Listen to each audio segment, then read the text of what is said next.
How y'all doing? I'm the Watchman, and this is part 5.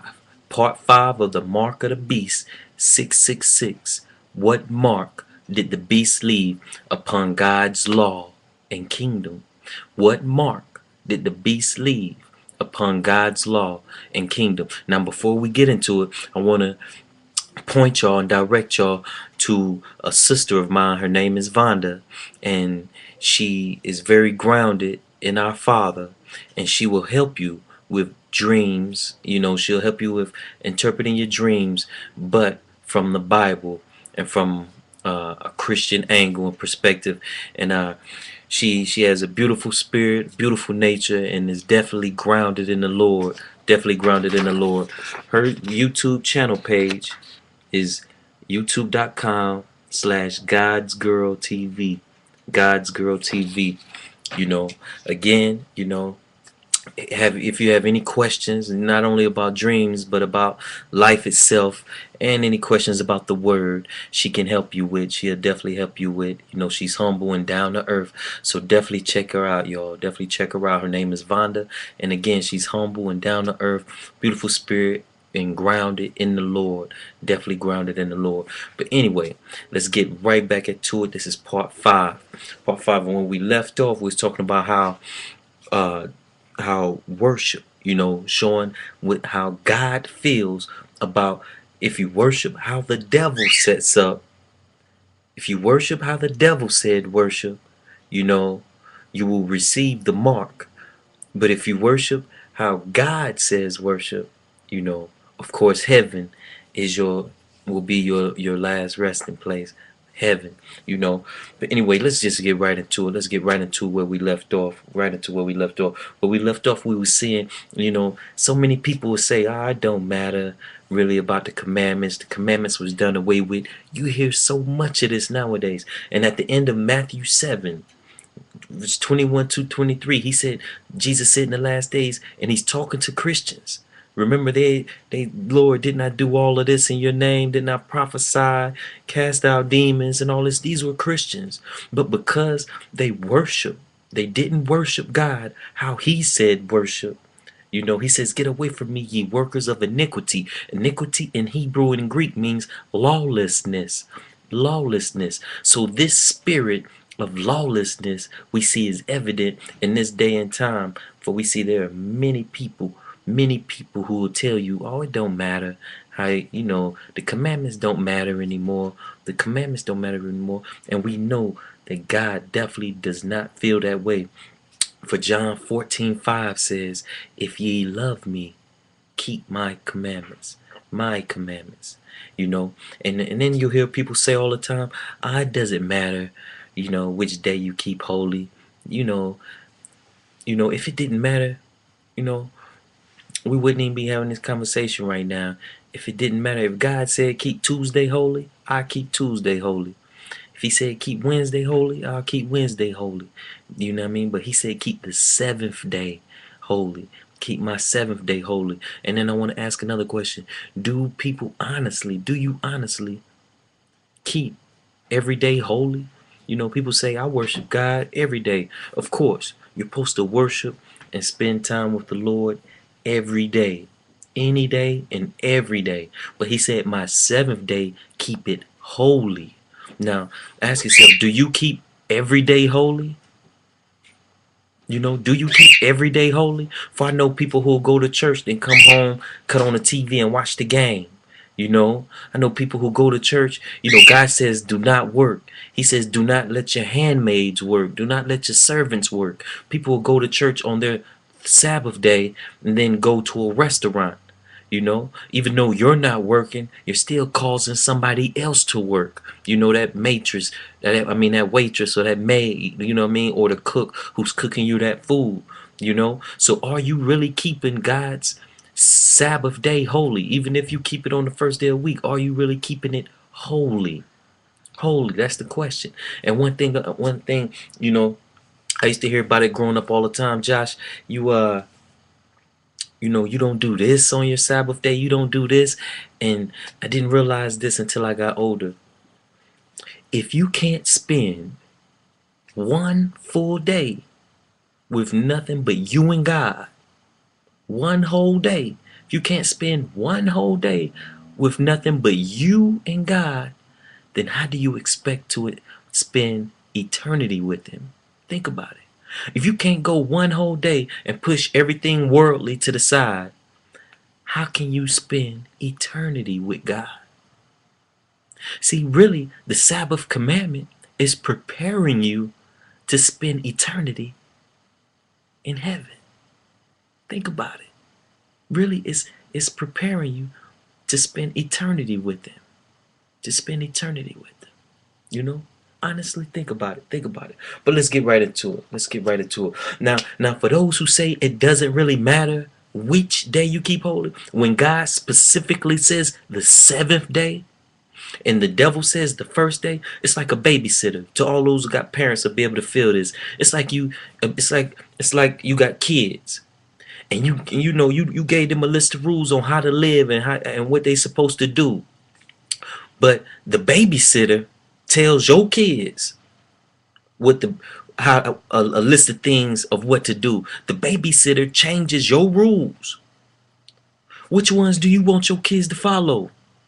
The rules that you gave your kids, or the rules that the babysitter gave your kids? Now, how would it make you feel if you said, "Look, Johnny, I told you don't be doing backflips off the counter," and he said, the babysitter said, "It's okay. I'm gonna follow what the babysitter says do." Well, think about it. That's the same thing that goes with God's law. You know, God said, "Worship me on the seventh day. Do this my way, the way I set it up."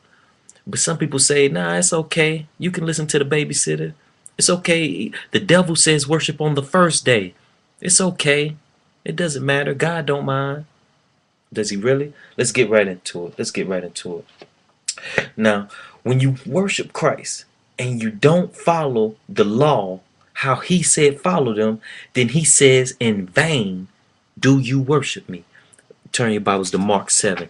Go to Mark 7, and we're going to read verses 6 through 9.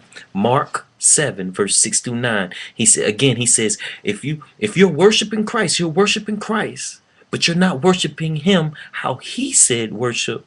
He said, "In vain you're worshiping." Mark 7, verse 6. And He answered and said unto them, "Well hath Isaiah prophesied of you hypocrites, as it is written, These people honoreth me with their lips, but their heart is far from me. Howbeit in vain do they worship me, teaching for doctrines the commandments of men. For laying aside the commandment of God, ye hold the tradition of men. As the washing of pots and cups and many other such alike things ye do." And He said unto them, "Full well ye reject the commandment of God, that ye may keep your own commandment." That you may keep your own tradition. He said you reject the commandment of God, that ye may keep your own tradition. So we see right there clearly Jesus is not happy with anyone who rejects God's commandment or rejects keeping the law how He said keep them. Let's go to Matthew 5. Matthew 5. And we're going to read Matthew 5, verse 17. Verse 17. Jesus says, "Think not that I am come to destroy the law or the prophets. I am not come to destroy, but to fulfill." Because He knew people would blame His death as reason to not keep the law anymore. Think about it. He's God. He knew that because people say nowadays, "Oh, the law was done away with at the cross." For real, is that what He just said? He said, "Think not that I am come to destroy the law. Think not. Or the prophets. I am not come to destroy, but to fulfill. For verily I say unto you, till heaven and earth pass, one jot or one tittle shall in no wise pass from the law, till all be fulfilled. Whosoever," now this is where it gets deep. He says, "Whosoever therefore shall break one of these least commandments." Don't they consider the Sabbath the least commandment? I have to pause right there. And you might say, "How do they?" Think about it. You'll never hear a preacher in the pulpit say it's all right to kill. It's all right to lie.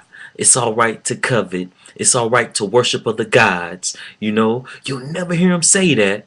You'll never hear him say it's all right to commit adultery. But you will hear him say it doesn't matter which day you worship. So don't they consider the Sabbath commandment the least of the commandments? And what does Jesus say? Whosoever, verse 19, Matthew 5, verse 19, whosoever therefore shall break one of these least commandments and shall teach men so, he shall be called the least in the kingdom of heaven. But whosoever shall do and teach them, the same shall be called great in the kingdom of heaven. Say he just showed two classes of people. Those who keep the commandments how he said keep them, and those who don't keep them how he said keep them. One would be considered least and one would be considered great. Let's go to Hosea 4. Hosea chapter 4. And I want to read verse 6. Why are people destroyed? Why are people destroyed? Remember this whole thing. You're with God or you're against God. And I want to show how the mark, you receive the mark when you worship, how the beast says worship. You know, that's how you receive the mark. And every time, I want to reiterate, every time in Revelation that you'll see the mark of the beast, I guarantee you'll see the words of, and they worship the beast. Worshipping of the beast and the mark of the beast go hand in hand. Try me out. Prove me wrong. Look, prove me wrong. The truth loves investigation. But anyway, let's get into it. Hosea chapter 4, verse 6. And the word says, my people are destroyed for lack of knowledge. Because thou hast rejected knowledge, I will also reject thee, that thou shalt be no priest in me. Seeing thou hast forgotten the law of thy God, I will also forget thy children. Say that. He says, seeing that thou hast forgotten the law of thy God, I will also forget thy children. So for any of those, you hear anybody say, God, God, 10 commandments don't matter. Remember Hosea 4, because you forget the law of God, he will forget you. So we know that is of the devil. That is not of God when people claim that God's commandments were done away with. That God's commandments done away with. God clearly says that when you worship how the beast says worship, your name will not be in the book of life. It's funny how he clearly states it. Let's go back to Revelation. Revelation 13. Revelation 13, and we're going to read 8. And it says, all that dwell upon the earth shall worship him, whose names are not written in the book of life of the Lamb slain from the foundation of the world. See, God just said, everybody on the earth who worships the beast, their names are not written in the book of life. They are not written in the book of life. Are not written in the book of life. Also, he also states it clear in Exodus 20. Let's go to Exodus 32. My fault. Exodus 32. Exodus 32, and we're going to read verse 33. Exodus 32, and we're going to read verse 33. And the Lord said unto Moses, whosoever has sinned against me, him will I blot out of my book. Him will I blot out of my book. And how do you sin against God? Worship the way the devil wants you to worship. And I guarantee that's what God considers sinning against God. Worshiping how the devil says worship. It's funny, God says, let's read Exodus. And we say, why is the Sabbath commandment so important? Let's go over back one chapter to Exodus 31. Exodus 31.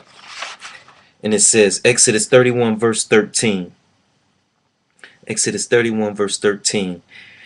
Speak thou also unto the children of Israel, saying, well, verse 13 through the end of the chapter through 18 speaks about the Sabbath.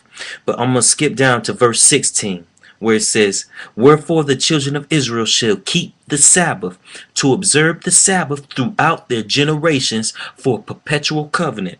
Verse 17, it is a sign between me and the children of Israel. For in 6 days the Lord made the heaven and the earth, and on the seventh day he rested and was refreshed. On the seventh day. See, we see that it was a sign. God says it's a sign between me and my children. So can't you understand why the devil wants to change it? The Sabbath commandment is the only commandment that has God's authority. When you read Exodus 20, verse 11, it says, for in 6 days the Lord made the heaven and the earth, the sea and all that in them is. It's the only commandment that states, that God created all things.